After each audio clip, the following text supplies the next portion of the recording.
Ryomen Sukuna is referred to as the strongest sorcerer in Jujutsu Kaisen's history. He became known as the King of Curses after slaying the golden age of Jujutsu sorcerers. Now, having survived the consequences of time thanks to a technique that let him split his soul into 20 indestructible fingers, Sukuna returned to the modern age of sorcerers when his finger is eaten by our protagonist YUJI Itadori. In this video, you'll see Ryomen Sukuna like never before. Grab your favorite snacks because this one's gonna pull you in. Let's start from the very beginning. 1,000 years before the start of the story, Sukuna ate his twin in the womb because his mother was unable to provide them with food to eat. Sukuna's true form had 4 arms and 2 mouths, immediately making him an outcast and the unwanted child. Thus began Sukuna's life of loneliness and resentment of others. This created in Sukuna a feeling of hatred and contempt for all people and even for life itself. During his life, Sukuna became a Jujutsu sorcerer of malicious intent.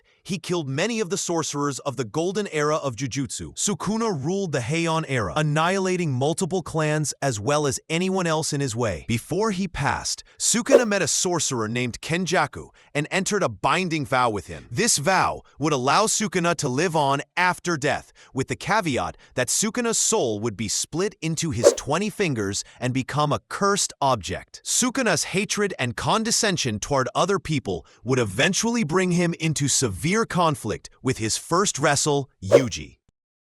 YUJI and Sukuna's relationship began in a highly hostile manner. When YUJI ingested Sukuna's finger, both of them discovered that YUJI had control over Sukuna. Anyone else would have died if Sukuna didn't want them as their vessel. This was due to YUJI's complicated bloodline. YUJI was the spiritual nephew of Sukuna, as the twin that Sukuna ate in the womb was later reincarnated as YUJI's father, Jin. The main hero and the main villain would remain at odds, with Sukuna wishing nothing more than YUJI's suffering or downfall, and YUJI wanting Sukuna to vanish completely. Due to the overwhelmingly immeasurable strength possessed by the King of Curses, YUJI only experiences more and more heartbreak and guilt from Sukuna's actions. This really came to a head when Sukuna took over YUJI's body in Shibuya. He destroyed part of the city with his power and swapped back to YUJI so he could bear witness to the damage he inadvertently caused. This was part of Sukuna's plan to eventually take over Megami,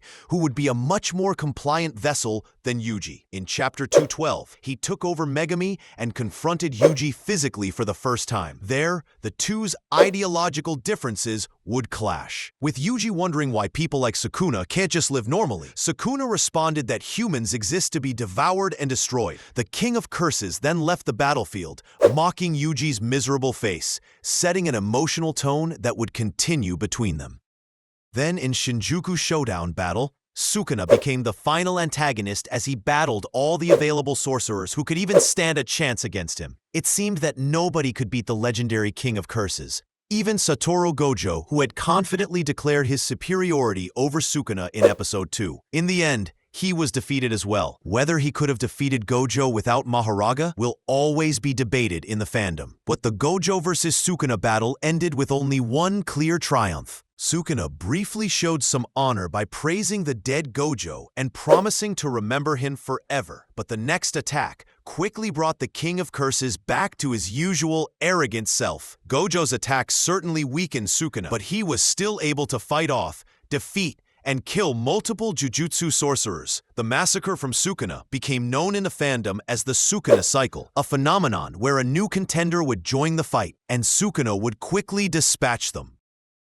Then we come to the most important event in our story, YUJI vs Sukuna. YUJI's domain expansion is the exact inverse of Sukuna's domain expansion. YUJI takes Sukuna into his mysterious, albeit initially harmless domain, letting the King of Curses walk through his memories as YUJI explains his outlook on life and death, summarizing YUJI's new belief that he now finds that how someone dies doesn't matter. It's only how they live. YUJI remarks that the only difference is that he had his grandfather, who showed him how it felt to be safe and protected, something Sukuna could never experience in life. Sukuna remarks that the words YUJI is speaking make sense to him, but elicit no emotional response. That was never how he lived life. For the King of Curses, Life was like social Darwinism, the survival of the fittest. Whoever was strong was the person who made the rules and decided who was right. YUJI and Sukuna are complete opposites, and Sukuna cannot easily disregard YUJI or his beliefs. In the end, Sukuna passes on,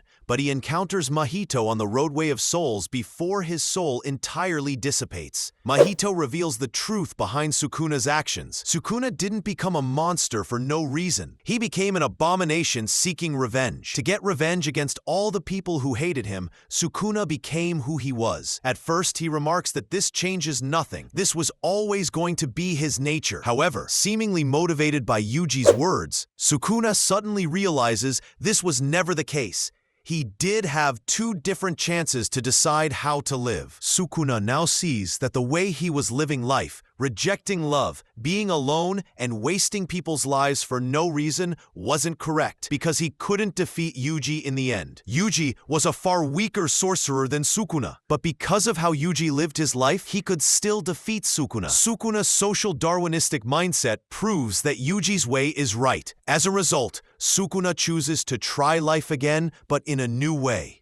Jujutsu Kaisen features the theme of going north or south when someone dies. South means they want to remain behind and die as they are. North implied they would reincarnate as a new being, a new self.